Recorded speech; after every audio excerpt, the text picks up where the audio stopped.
In Ontario, we have over 200 plant and animal species listed as at risk of disappearing from the wild forever. But landowners, working together with biologists and local community groups, are striving to reduce that number, one species at a time.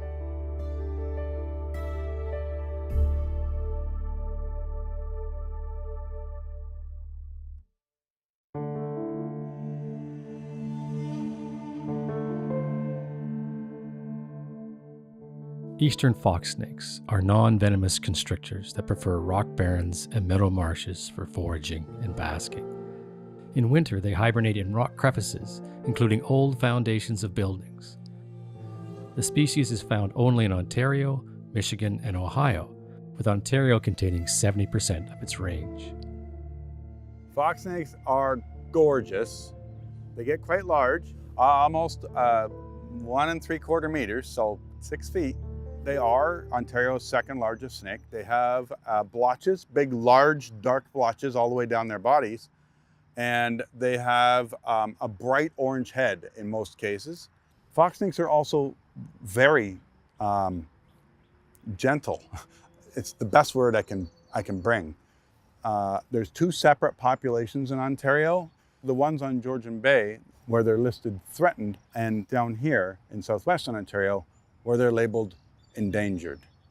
There's more pressure for the snakes down here. That was the reasoning for the endangered status. Even though there's more fox snakes down here than there are on Georgian Bay is a lot more stable environment. There's a lot less impact going on to hurt the snakes and their habitats. Whereas down here, it's all about ruining the habitat. It's all farmland today. It's largely gone already. Essex County, so much of it has been cleared. We've, I think, lost about 95 to 98% of our natural habitat. And I mean, the only way we're going to keep the species we have here is for people like myself to restore restore land back into natural habitat. On this property, I have 3 nesting structures for fox snakes. Basically, they're big, round, fenced-in enclosures that I fill with my leaves from my lawn every year.